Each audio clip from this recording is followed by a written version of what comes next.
Mis muy apreciados amigos y seguidores de este apartado rincón del espacio-tiempo cibernético, donde siempre encontrarán un canal de comunicación totalmente libre e independiente. Y esto significa que siempre recibirán información difícil de encontrar en otras partes. Hagan la prueba y se darán cuenta. Ustedes no tienen idea de lo que me ha costado hacer los últimos videos.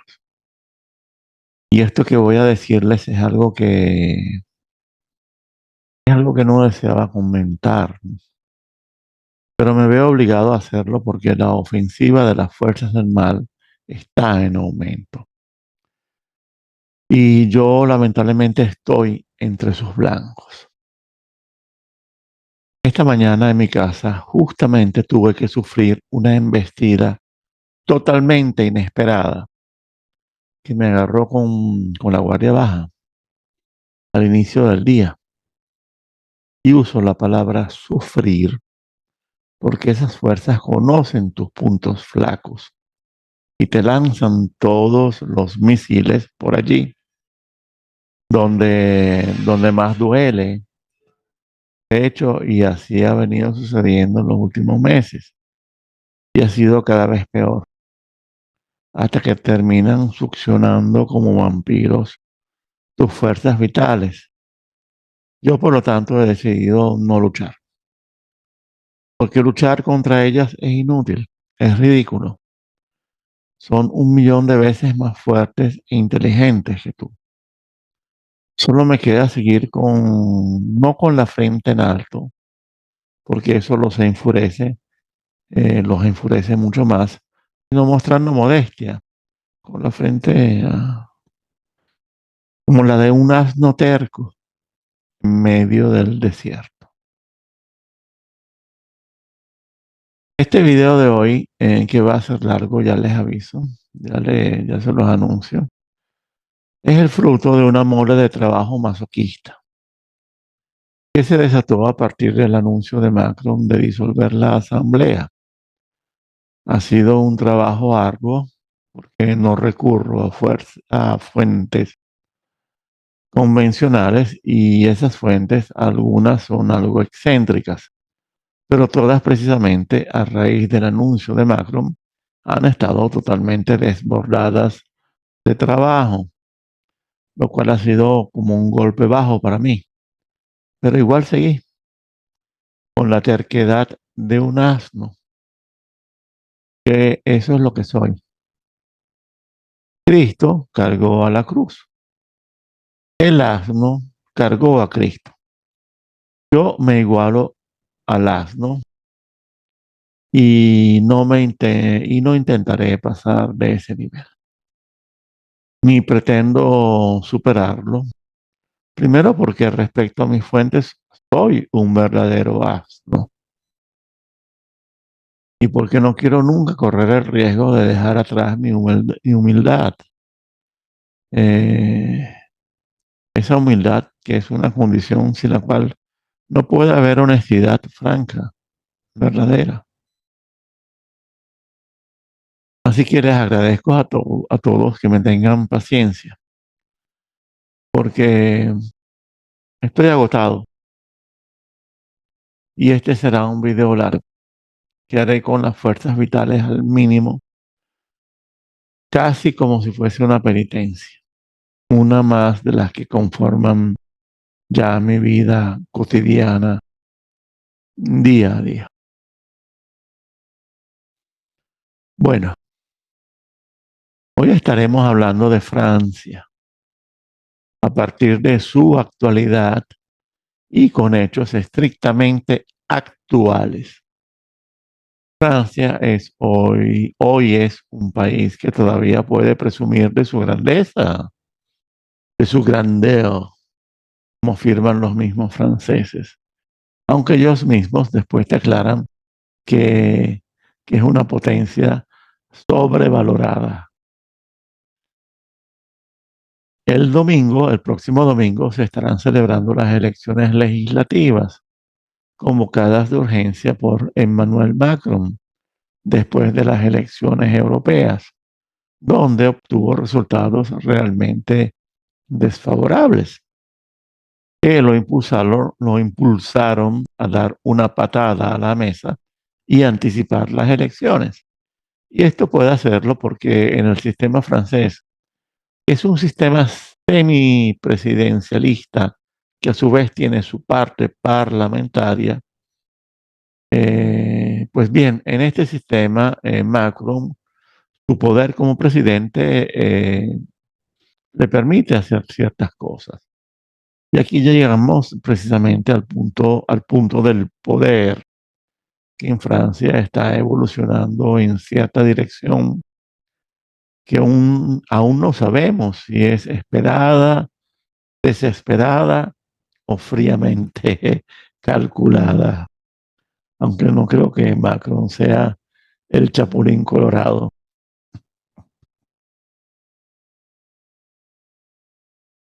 Eh, Hay una pregunta. ¿Quién manda hoy en Francia? Lo cual anuncia el comienzo de un proceso, vamos a llamarlo leninista, de dualidad de poderes. Desde luego me refiero al sistema de poder real, al sistema en su concreción, no al político institucional. Es decir, ¿quién está realmente a cargo? Porque hay un Macron que realmente es élite pura, trabajó para los Rothschild y por lo tanto representa a un mundo elitista de élites en el sentido más clasista del término. Y por lo tanto Macron es el conector perfecto entre poder y política, entre el nivel superior y el intermedio.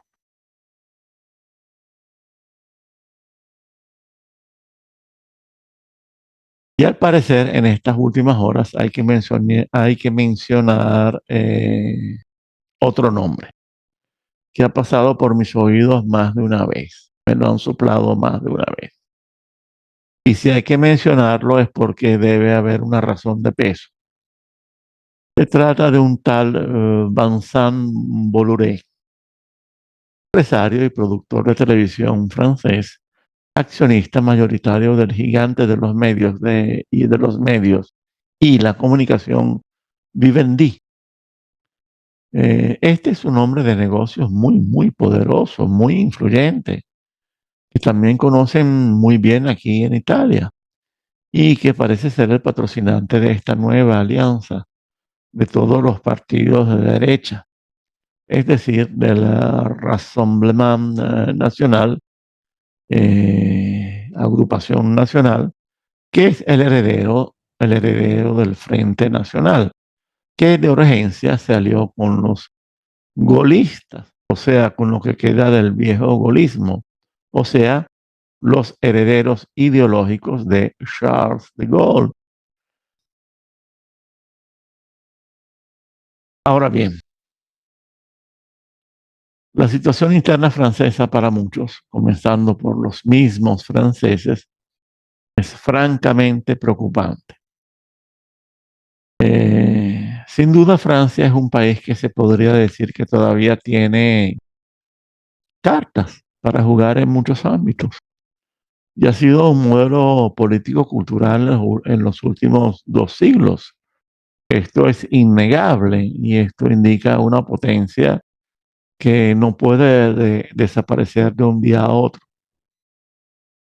Pero sabemos que ese modelo ha decaído mucho y ahora se encuentra en una situación interna que ciertos analistas civiles, pero también militares, lo evalúan como una bomba de tiempo. Un país que se ha insertado un país al cual le han insertado en sus cimientos un detonador que podría explotar en cualquier momento, con o sin el control remoto que sus élites siempre han tenido sobre toda revuelta o revolución.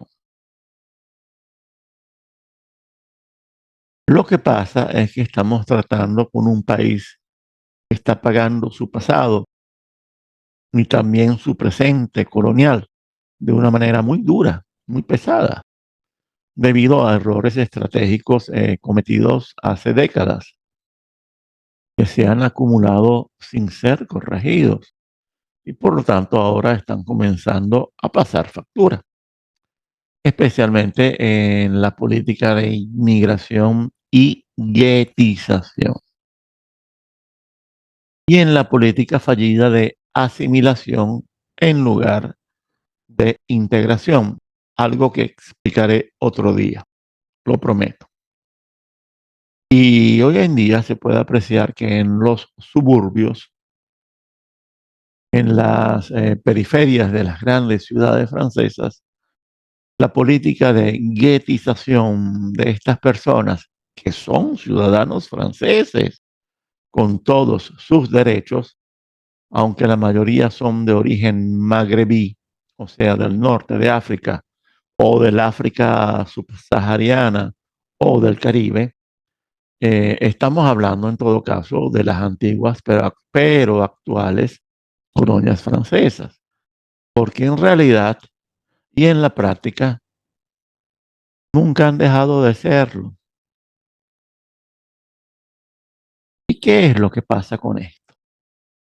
Pasa que estas personas odian a su país, odian a Francia y sus instituciones.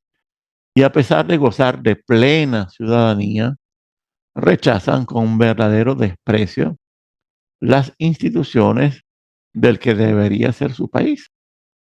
No envían sus hijos a la escuela y viven, como decía, en barrios reservados solo para ellos, guetos, donde la policía no entra excepto con fuerzas antidisturbio reforzándolas.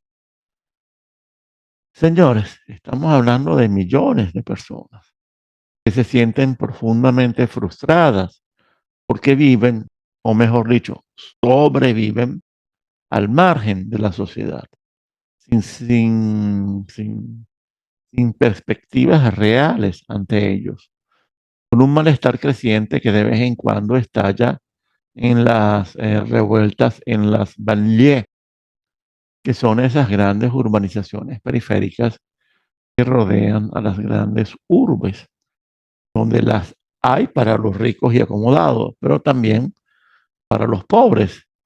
Y estas se caracterizan por una baja calidad de vida y una economía deprimida. Y han ocurrido unas revueltas particularmente intensas, como fue la de 2005, que pasó a la historia por su extensión y su duración. 21 días, señores.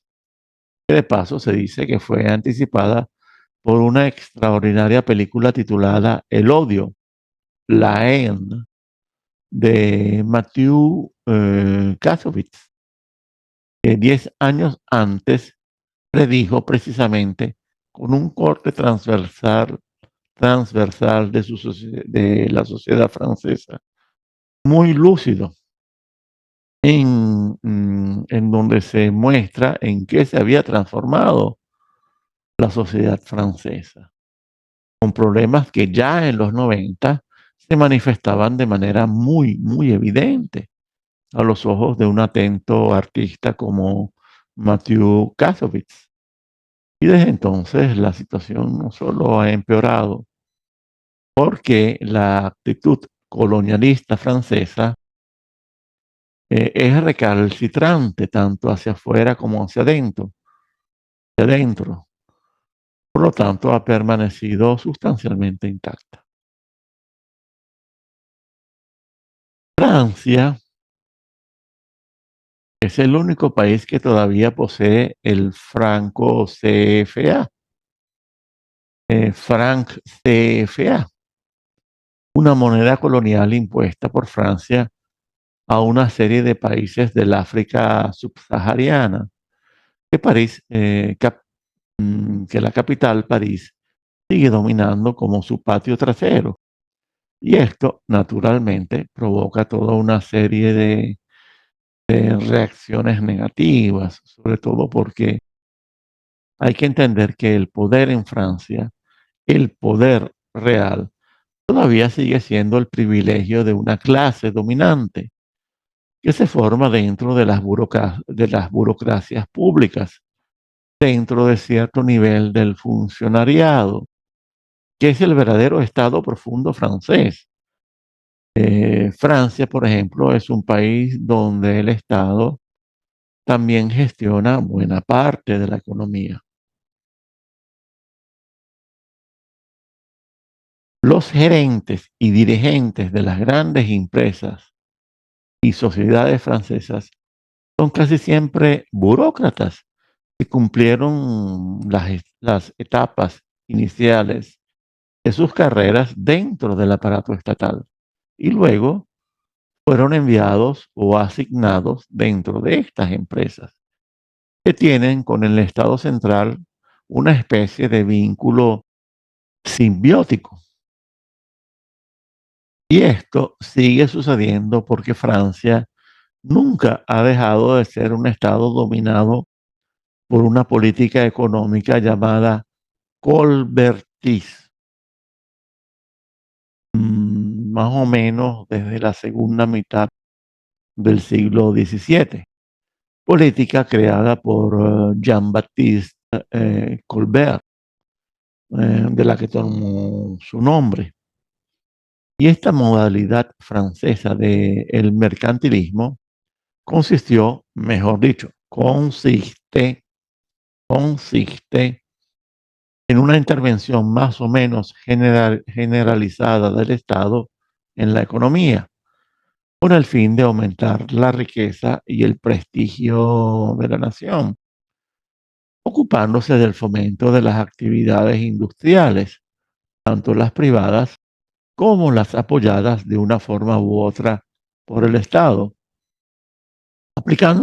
aplicándose también en muchos casos regulaciones minuciosas en la industria y el comercio, a menudo acompañadas de fuertes medidas proteccionistas.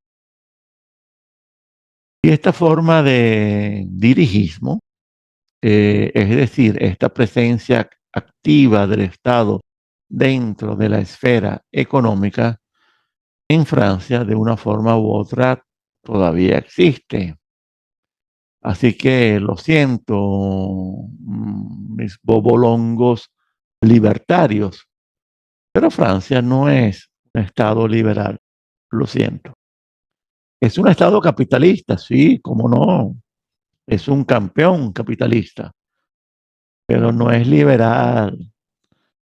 Y ahora vayan a soplarse los mocos con sus banalistas de confianza, especialmente los de la escuela austríaca. Y este vínculo entre Estado e industria privada se activa cada vez que surge la posibilidad de que una empresa francesa pase a manos extranjeras, como fue el ya muy notable caso de los astilleros de Saint-Nazaire, que el consorcio naval Fincantieri de Italia quería comprar. Y el Estado francés intervino, bloqueando, bloqueando el acuerdo, alegando razones estratégicas, y entró en el capital de esta empresa, manteniéndola esencialmente en manos privadas y públicas, pero manos francesas. ¿Qué tal? Y esta ha sido siempre la fuerza de Francia, mis queridos liberales. Las finanzas privadas vinculadas a las finanzas públicas, aunada a la penetración del capital francés en otros países, especialmente Italia, lo cual es un hecho claro. Todos sabemos que el gran comercio en Italia ha sido literalmente un coto de caza para Francia desde hace décadas. Estoy hablando desde hace más de 40 años. Y esto se debe a que todavía tiene la capacidad de reunir capital a través de grandes fondos, también vinculados, por ejemplo, al poder central francés. Y sobre todo, una capacidad poco común para cooptar a personalidades extranjeras e incorporarlas a su clase dominante. Un poco como a imitación de los estadounidenses, ¿no? Y así fue el caso de un tal Enrico Letta, político italiano, vamos a decir que fue político, quien fue primer ministro de la República Italiana y secretario general del Partido Demócrata Italiano, que no es ni más ni menos que una sucursal del Partido Demócrata de los Estados Unidos. Pero esto nunca le ha impedido a este señor ser un hombre de París, un leal a quien está al frente de Francia, siempre que no sea de derecha, obviamente. Y este Enrico es solo un ejemplo. Hay muchas personas que son captadas en todos los niveles para ejercer ese papel de agentes y operadores a favor de Francia, que siempre ha tenido esta capacidad y ha tenido además y ha sabido ejercerla con cierto dominio y con cierta pericia. Y esto le ha permitido, por lo tanto, mantener un margen de maniobra bastante grande en términos de influir en las políticas de los países vecinos. Pero siempre y a su vez Francia se ha visto obligada a mirar hacia adentro. Recuerden que son el país de las revoluciones y por lo tanto, más allá de ese fenómeno creciente que representan estos ciudadanos franceses de origen africano, que ya no se reconocen como tales, pues más allá de ese fenómeno hay también un descontento creciente en las clases medias y trabajadoras de toda la sociedad francesa, lo cual se debe también al paulatino empobrecimiento de la población, un verdadero fenómeno de compresión de las clases sociales, es decir, de precarización que agita cada vez más a las masas francesas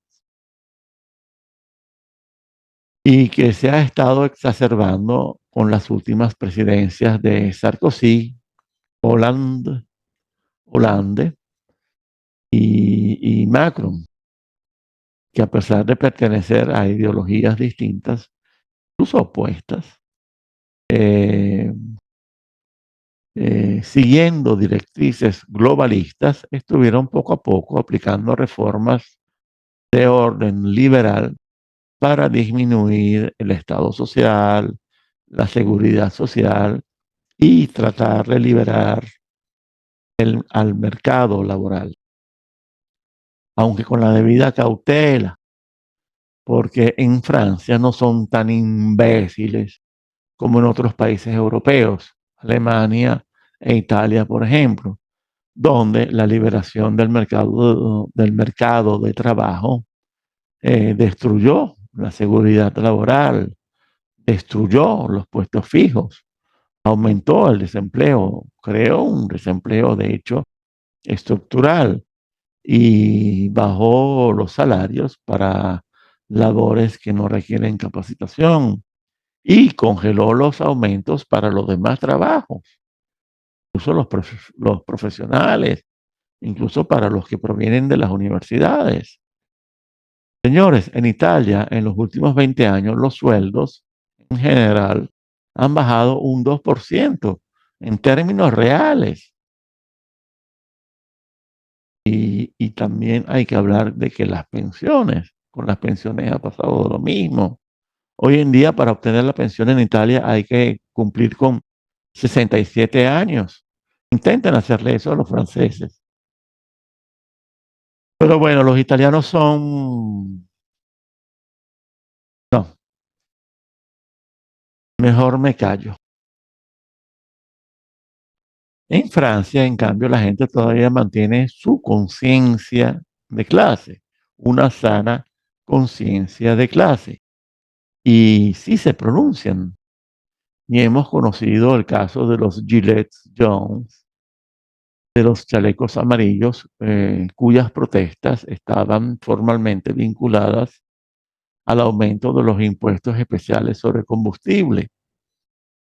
Eh, Esta gente logró organizar un movimiento enorme de protesta que durante semanas y durante meses y meses, todos los sábados, en todas las ciudades francesas, cuestionó la autoridad del presidente. Luego, con la reforma de las pensiones, se produjo más o menos el mismo fenómeno.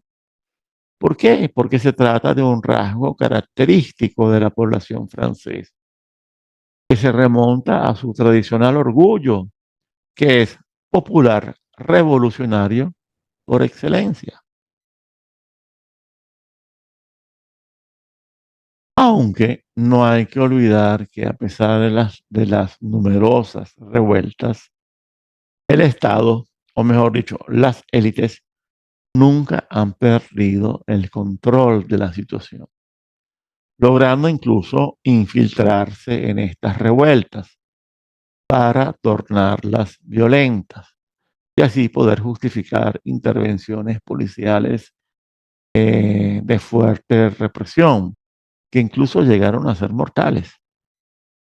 Y creo que el dominio estatal sobre las protestas también tiene relación con el hecho de que ninguna de estas manifestaciones ha sido cabalgada nunca por el partido antisistema de referencia, que era el de Marine Le Pen, el Frente Nacional, ni por ningún otro partido, ni siquiera de izquierda. Solo los sindicatos oficiales, que ahora son parte del Estado, también en Francia, se les permitió la presencia y participación en estas manifestaciones. Y esta es una demostración del cerco sanitario que el Estado francés siempre ha creado y mantenido en torno a los Le Pen, padre e hija, para impedir su éxito político y su llegada al poder, porque hasta ahora siempre ha prevalecido, incluso a nivel de la Unión Europea, el habitual argumento sobre el hecho de que Francia no puede permitir que un fascista llegue al gobierno. Y por lo tanto, todos los demás partidos de la siempre falsa democracia liberal, estos partidos obedecen y son disciplinados y por lo tanto también se ponen de acuerdo para impedir esto, votando en contra, incluso con gente de derecha votando por socialistas, solo para impedir que Jean-Marie o Marine Le Pen, su hija, eh, llegaran al poder. Esta es la virtud de la democracia liberal, el sistema del mundo libre. Y eso que Marine, la hija, después de reemplazar a su padre, poco a poco logró moderar los lados más impresentables del Frente Nacional, cortando el extremismo en todas sus manifestaciones y moviéndose hacia el centro tanto como pudo, pero siempre manteniendo cierta actitud de contestación respecto a líneas partidistas, todas más o menos alineadas hacia posiciones del centro político, que son las que fueron adoptadas tanto por los gaullistas como por los socialistas, algunos más, otros menos. Lo que pasa es que tanto los gaullistas como los republicanos, como los socialistas, todos ellos entraron en un invierno político. O sea, comenzaron a sufrir un creciente declive de su popularidad, lo que hizo que la masa se fuese quedando huérfana de representación. Porque a diferencia de otros países, los franceses no siempre se mueven hacia la derecha cuando se quedan solos. De hecho, no sabían exactamente a dónde ir.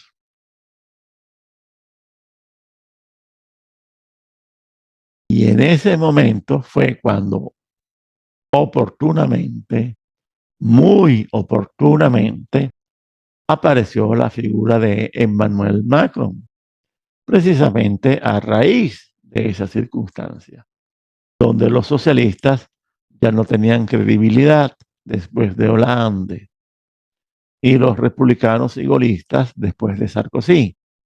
Y había mucha gente que consideraba fascista incluso a la hija de Le Pen, a pesar de todos sus esfuerzos por moderar al partido heredado de su padre. Y por lo tanto, para frenar esta tendencia potencialmente peligrosa para la estabilidad política, el Estado francés creó un partido desde cero, en torno a un personaje que era un don nadie para la mayor parte de los franceses. Caballero que, sin embargo, había ocupado altos cargos en la banca Rothschild y posteriormente había sido asesor económico del presidente François Hollande. Y 2 años más tarde fue ascendido a ministro de Economía, Recuperación Productiva y Asuntos Digitales por el propio Hollande. Por lo tanto, estamos hablando de antecedentes más que suficientes para construir un partido de puro centro en torno a su figura, el partido En Marche, el cual adoptó la fórmula electoral perfecta para poder enfrentar la lógica habitual de no permitir un extremista o radical llegue al poder. Y Macron ganó con esta estrategia, aunque hubo un aumento muy significativo del abstencionismo, que para un país como Francia no es precisamente normal. Así que Macron fue una especie de punto de coagulación del sistema político francés. A partir de ese entonces, empezó a mostrar signos visibles de fatiga y estancamiento, excepto que Macron ha demostrado ser funcional a un proyecto político que, en mi opinión y la de otros investigadores, tiene a sus mandantes fuera de Francia. ¿Qué, mm, ¿Qué ha hecho Macron? Macron lo que ha hecho es golpear y socavar los cimientos del poder francés, que son precisamente las burocracias públicas, fuerzas armadas y los aparatos de inteligencia. Básicamente, Macron ha lanzado sin vacilación una guerra total contra estos sectores y los ha desacreditado, deslegitimado y privado de una buena parte de su financiación. Y esto para crear una nueva élite de poder que garantice la reconexión de Francia en torno a un discurso completamente nuevo, una versión actualizada de lo que debería ser el atlantismo francés. Porque a pesar del legado moral de Gaulle, sabemos que es el Estado profundo, el Estado funcionarial, burocrático y oficial, el que realmente mantiene a Francia orientada en su dirección habitual, que no comparte con nadie. Por eso se dice que Francia siempre ha sido un país atlantista sui generis, porque siempre ha mantenido su propia dimensión imperial y, por tanto, siempre se ha preocupado por subrayar sus propias, sus propios intereses y diferenciarlos claramente de los Estados Unidos. De hecho, siempre ha tratado de imponerse como un punto de referencia para los europeos, que, actuando como un contrapeso necesario a los estadounidenses dentro de la Alianza Atlántica. Vamos a recordar a De Gaulle. Tarea nada fácil. Recordemos que De Gaulle ordenó la salida del mando francés del comando integrado de la OTAN. Así fue. Recordemos que De Gaulle fue el primero en reconocer a la República Popular China. Que De Gaulle tomó una posición claramente en contra de Israel. Y en definitiva, fue De Gaulle quien creó la Force de Frappe nuclear, la fuerza de ataque nuclear.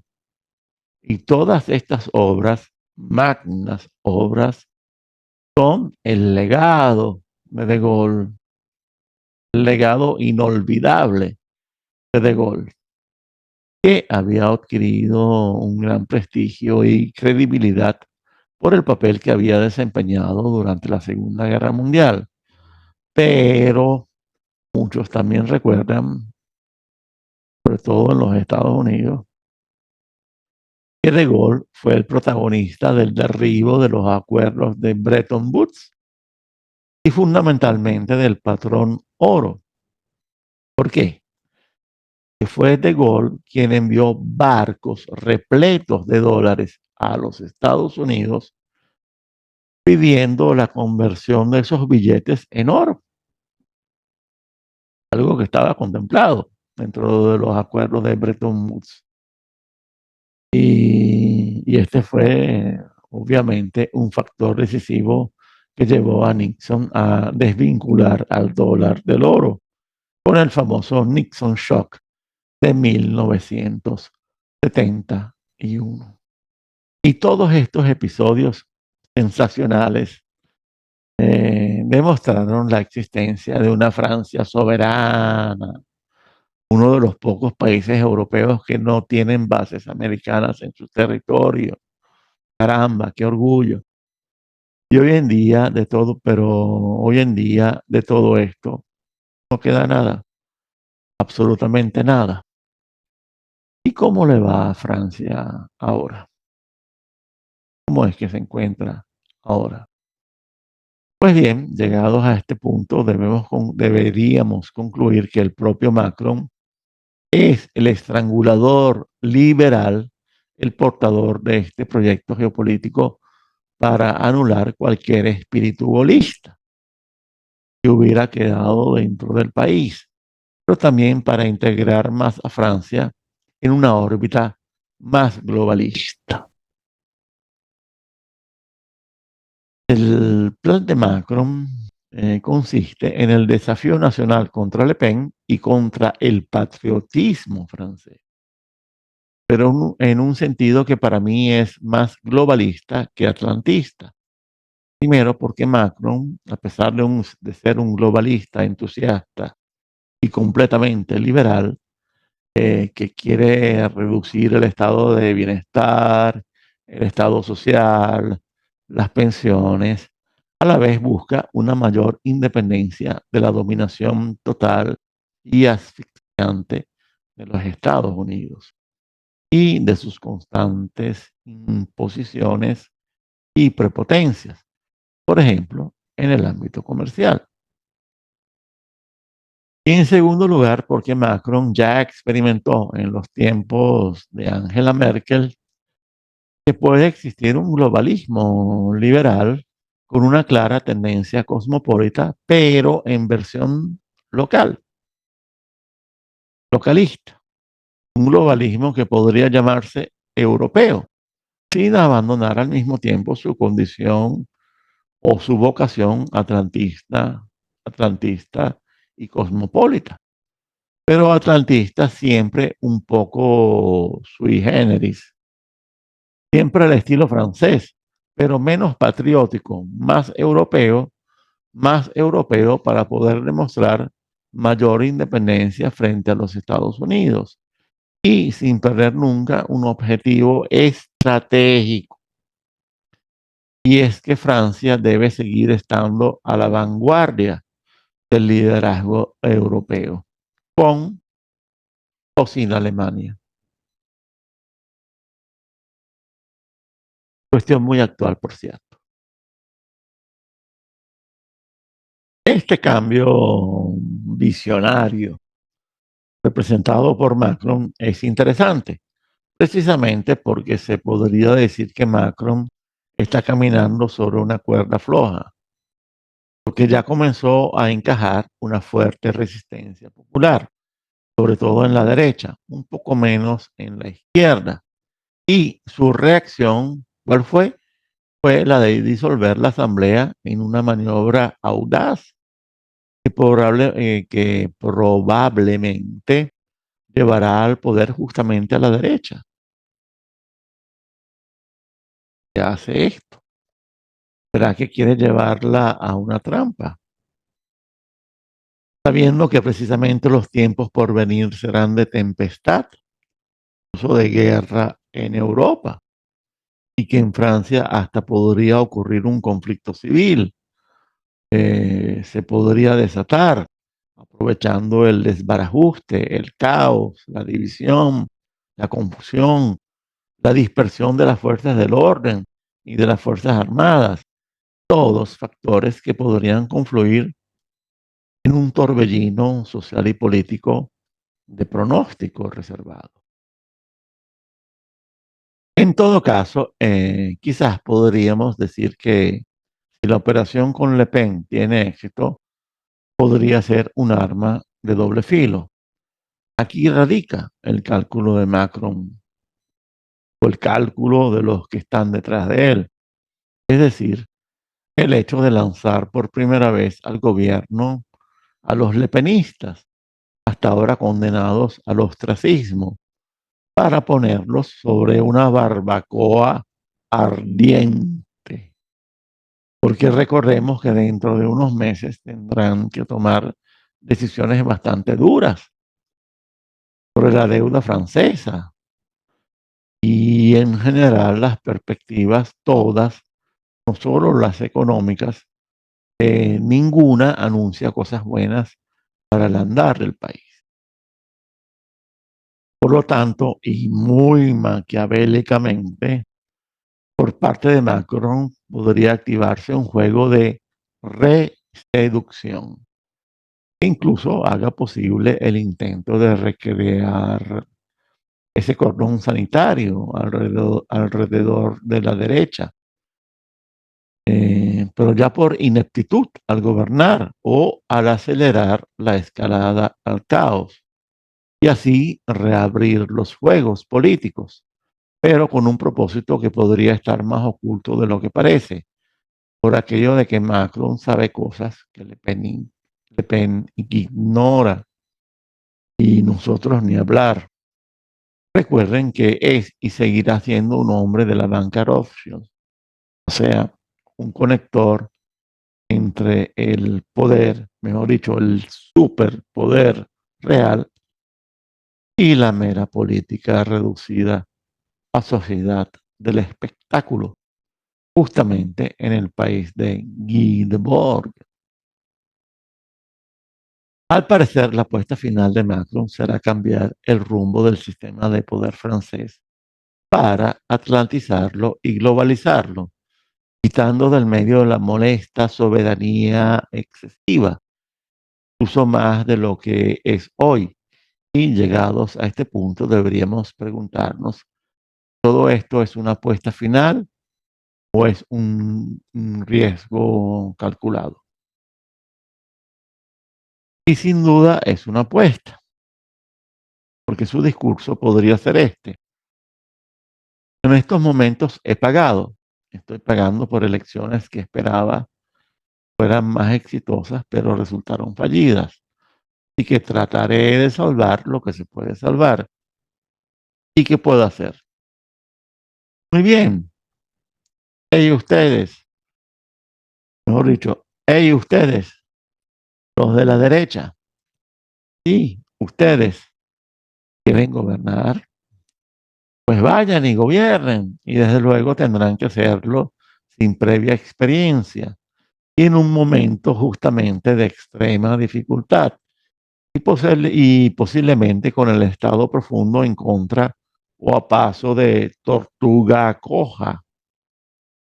Por lo tanto, el Rassemblement Nacional, la alianza con los golistas, ciertamente ganará. No sé si de manera aplastante, pero es muy probable que ganen y tengan que enfrentar la nada fácil carga de gobernar al país en una fase tan difícil, donde probablemente también tendrán que tomar decisiones más o menos impopulares. Y esto de cara a las próximas elecciones presidenciales podría traer repercusiones si sabemos cómo es que funciona el sistema francés. Y así es porque Macron, como presidente, por ejemplo, tiene la capacidad de definir directrices en materia de política exterior, sobre todo. Pero la política interior y económica son asuntos que competen más al gobierno como tal, al Consejo de Ministros. Y por lo tanto, cuando el gobierno deberá anunciar sus decisiones y medidas a tomar, Macron podría dar marcha atrás, echarles la culpa o negociar, pero no para retrasarlos, sino para domesticarlos y mostrarles cómo deben ser los modales al gobernar un país europeo. Pero esas ya no son decisiones que va a tomar Macron, van a ser decisiones tomadas por los dueños de Macron.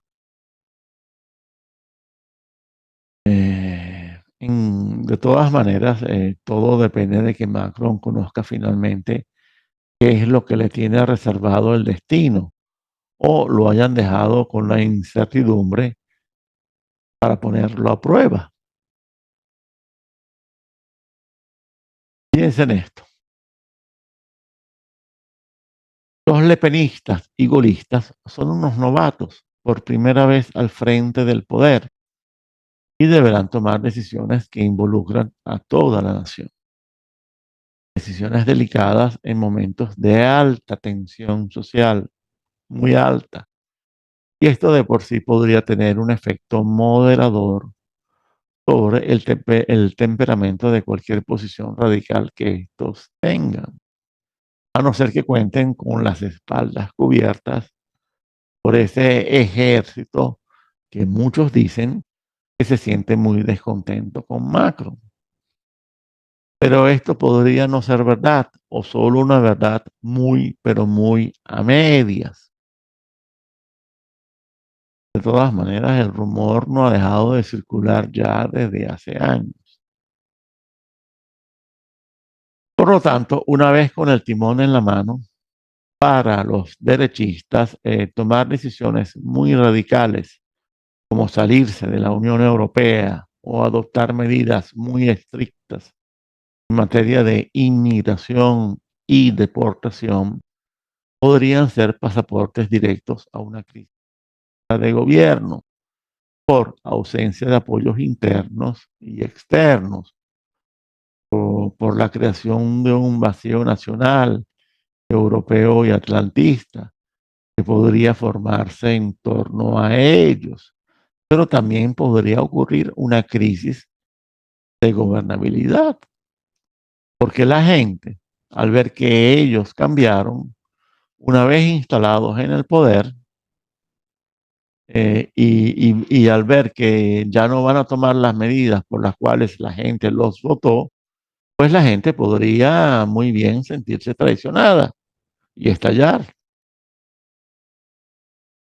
Por lo tanto, la coalición lepenista-golista podría morir prontamente en el intento si no demuestran ser excepcionalmente hábiles al manejar una situación nacional compleja y difícil, donde el termómetro social entró en zona roja hace tiempo. Y vientos de guerra desde hace meses soplan sobre toda Europa. Qué lástima que ya no tengan a De Gaulle para guiarlos en medio de la próxima tormenta. Bueno,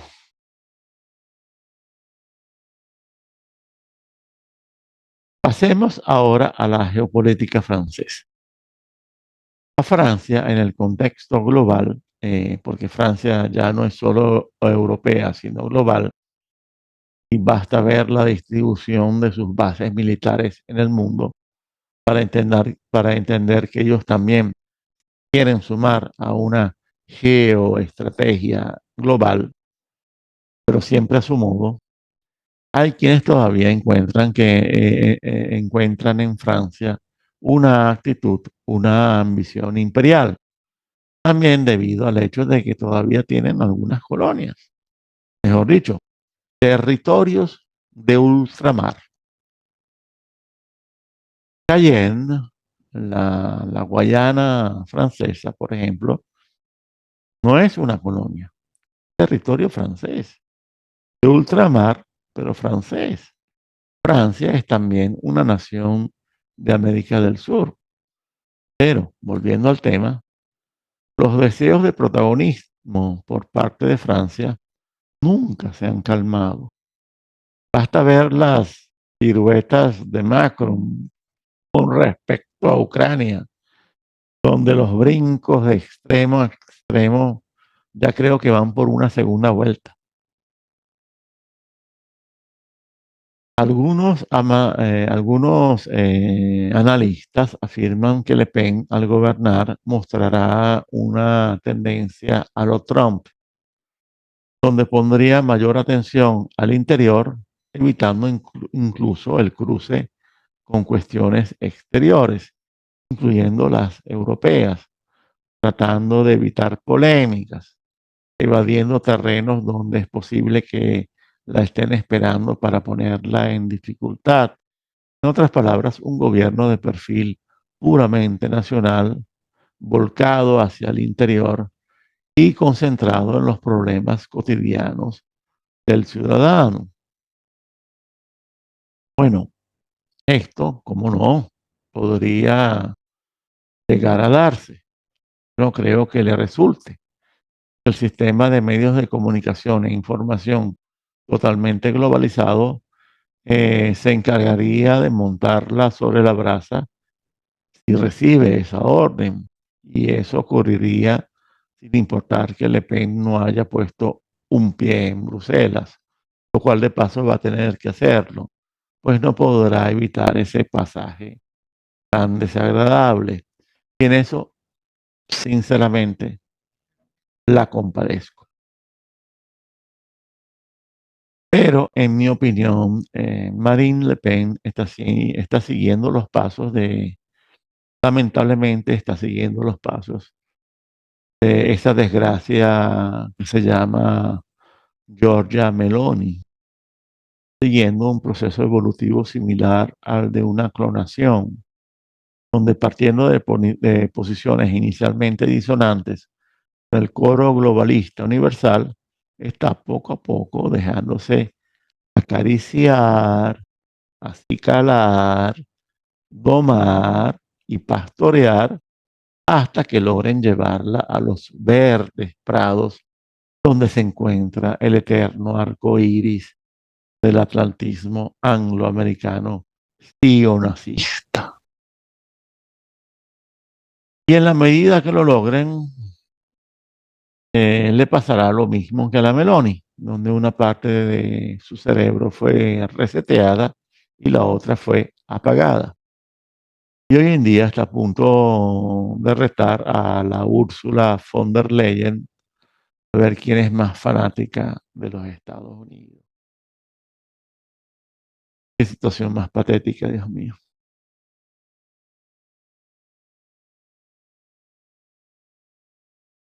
Desde luego, el caso de Le Pen no será idéntico, ¿no? Y su conversión ha sido y será más paulatina.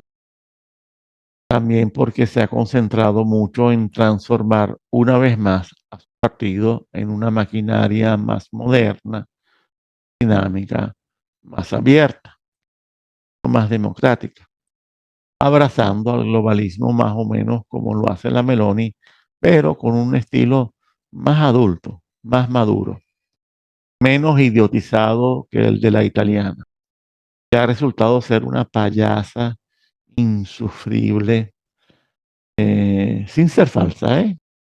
Sin ser falsa, porque Meloni, ella siempre se declaró liberal. Yo le reconozco esto, por lo menos. Mientras que Marine tratará de hacerlo con un poco más de contención, pero igual a la Le Pen la veremos apoyando a la OTAN, a la Unión Europea y al euro. Y no sé cómo hará para negar sus simpatías pasadas con Putin, aunque hay que decir que nunca se trató de algún tipo de colaboración o alianza con Rusia. Es una completa mentira, por Dios, no crean eso.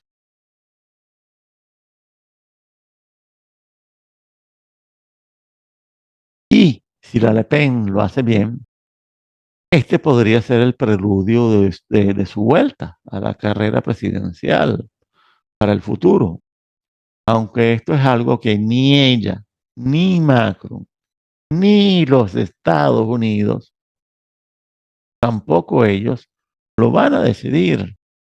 Eso lo va a decidir la guerra. Es posible que la agarre con las manos en la sala situacional del Palacio del Elíseo. Pero con respecto a este tema, no me puedo retirar sin antes tocar un asunto muy importante, porque Francia todavía conserva sus colonias en África. Las está perdiendo, a ritmo acelerado, una a una, y las terminará perdiendo todas, pero todavía falta para llegar a ese punto. Pero aquí lo importante es que en esta dimensión imperial objetivamente concreta, y su actitud y sus actos y sus abusos y sus crímenes, todo eso está siendo cada vez más cuestionado y condenado por todos los países emergentes, esos que hoy en día se llaman las naciones del sur global. Hemos visto cómo la zona africana, especialmente la del Sahel, la África subsahariana, que se extiende desde el Atlántico hasta el Mar Rojo, esta zona, que se podría decir que históricamente pertenece a Francia, en los últimos tiempos se ha visto afectada por una serie de golpes de Estado. Culminaron todos con la expulsión del personal francés y en algunos casos también del embajador francés. Y con la firma de acuerdos militares con los rusos y acuerdos económicos con los chinos. Por lo tanto, una gran parte de África va en esa dirección, no hay duda. Y esto es particularmente alarmante, no solo para la propia Francia. Sabemos que Francia, por ejemplo, tiene centrales nucleares de generación eléctrica que funcionan en gran medida gracias al suministro de uranio procedente de Níger. Precisamente Níger era un país ejemplar que prestaba tan buen servicio tanto a franceses como a los Estados Unidos.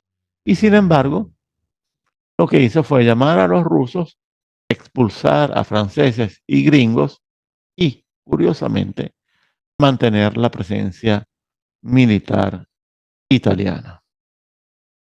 Y esto tiene su lógica, porque los italianos no molestan ni a los locales, ni a los rusos, ni a los chinos.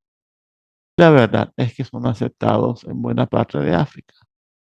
Y desde esta perspectiva, si Francia es expulsada de mala manera y percibida como enemiga por gran parte de África, que es una de las principales cuestiones en juego en este momento, en este mundo multipolar que apenas se está estrenando, pues esta situación ha llevado a algunos analistas a sugerir que los Estados Unidos podrían confiar más en Italia, precisamente porque Italia todavía recibe tolerancia.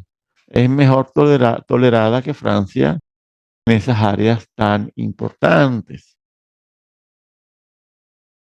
Bueno, la verdad es que no estoy de acuerdo con esta conclusión, porque el problema aquí no es tanto la simpatía de los africanos para con los italianos, que esa no importa a nadie, sino la simpatía innegable, irresistible que sienten entre sí italianos y rusos, dos naciones que realmente se sienten como hermanas desde hace muchísimo tiempo. Y esto de algún modo esto tiene que ver con la historia de la Tercera Roma, pero no lo voy a explicar ahora. Y también está la simpatía que los chinos sienten por Italia y viceversa. No olvidemos que el primer país europeo que firmó el convenio de la nueva ruta de la seda fue Italia, en una época en donde Italia se estaba literalmente llenando de chinos y los italianos, como siempre, encantados de recibirlos, realmente encantados estaban de acogerlos en su país y hacer negocios con ellos, enseñarse mutuamente a cocinar. Lamentablemente, ese tratado fue anulado por uno de los peones más arrastrados y avergonzantes de los Estados Unidos, que los Estados Unidos jamás hayan tenido. Y este peón realmente despreciable, que deberá ser condenado fuertemente por la historia, es el presidente de Italia, Sergio Mattarella, que siciliano tenía que ser en el aspecto político. Ojo, estoy hablando solamente del aspecto político. Además, y por último, todo esto que estoy describiendo sería recibido por parte de los franceses como una patada en los testículos. Y francamente no me parece una muy buena idea. Tratar a un país que sigue siendo una potencia disminuida, pero aún con muchas cartas por jugar, que si se pone de mal humor podría crearle las peores pesadillas a los Estados Unidos y a Italia y a unos cuantos países más. Y con su force de frappe nuclear lista para actuar, lo podría hacer en cualquier parte del globo. Y no estoy exagerando. Bueno, volviendo a África. Falta todavía concluir todo un trabajo de investigación llevado a cabo posiblemente por un equipo multidisciplinario, como debe ser, que verdaderamente explique lo que le ha pasado a Francia en África en los últimos años. Porque sí, sabemos que con los chinos se hacen buenos negocios, con los rusos hay una hermandad heredada de los tiempos de la Unión Soviética. Y los franceses es muy, pero muy posible que hayan abusado por décadas de esos pueblos. Pero entonces, ¿por qué no reaccionaron y no rectificaron su política? ¿Qué fue lo que pasó allí? Hasta el punto de que ya es un hecho que Francia está perdiendo incluso el apoyo de los Estados Unidos en África.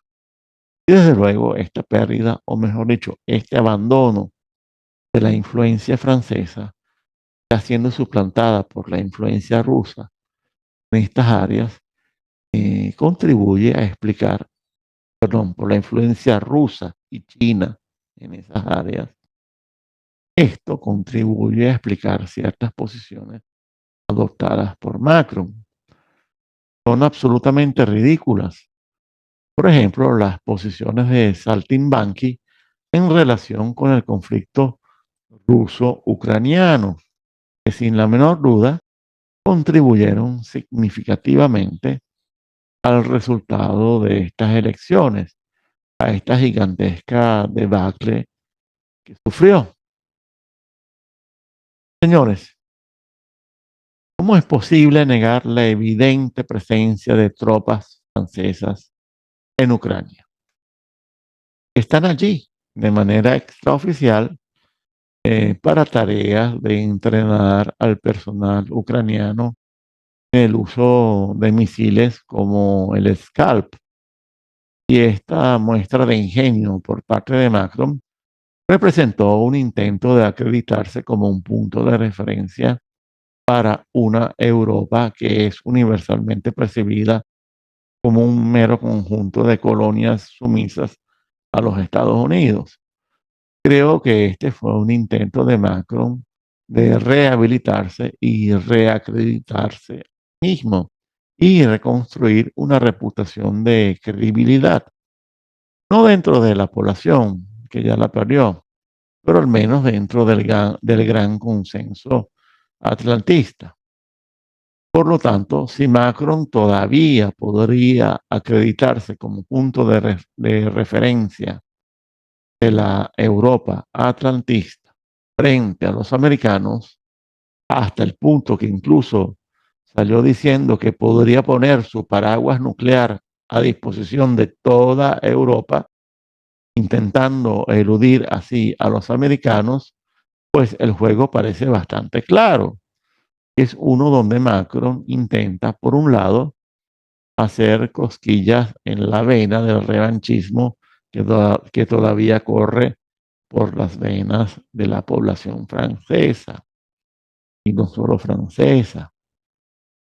Y por un lado, presentarse como un hombre fuerte ante los ojos de una gran parte de la población europea, que se encuentra un poco despistada en los últimos tiempos.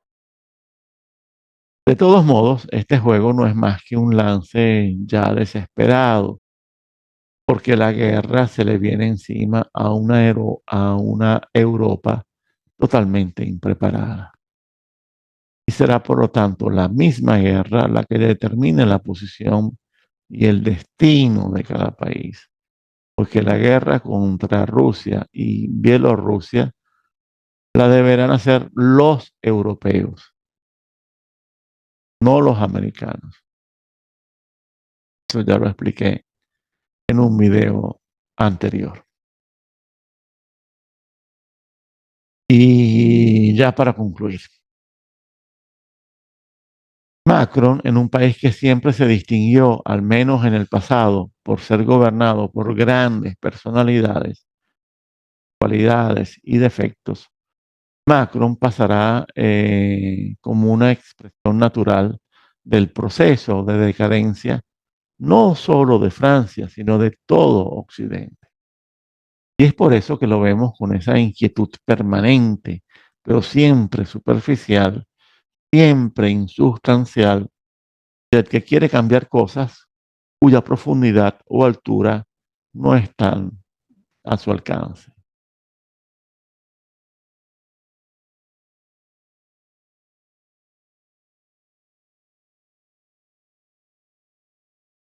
Si él se hubiera limitado ejecutivamente a hacer lo posible por imponer su visión de la transición francesa hacia la globalización, seguramente se habría ganado un puesto en la historia de las élites transnacionales, porque ha sido muy evidente su intento de erradicar cualquier veta patriótica del pueblo francés para transformarlo en un pueblo globalista y normalizarlo también desde ese punto de vista. Y ya con eso sale a flote su superficialidad, su ingenuidad, hasta su inmadurez para comprender que un pueblo altamente patriótico como el francés no es que sea imposible de dominar, pero sí puede representar un obstáculo insalvable para ciertas lógicas de poder, sobre todo si éstas han perdido el sentido de la realidad y el más mínimo sentido de humanidad. Punto.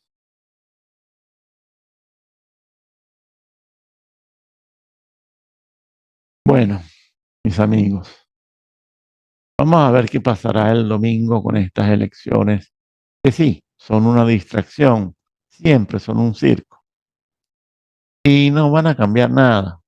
Aunque en eso de que no van a cambiar nada, será interesante observar si al menos en el pueblo francés todavía queda una pizca de capacidad de reacción y su genética histórica posiblemente vuelva a manifestarse en un nuevo día, en un nuevo día de gloria que por fin habrá vuelto.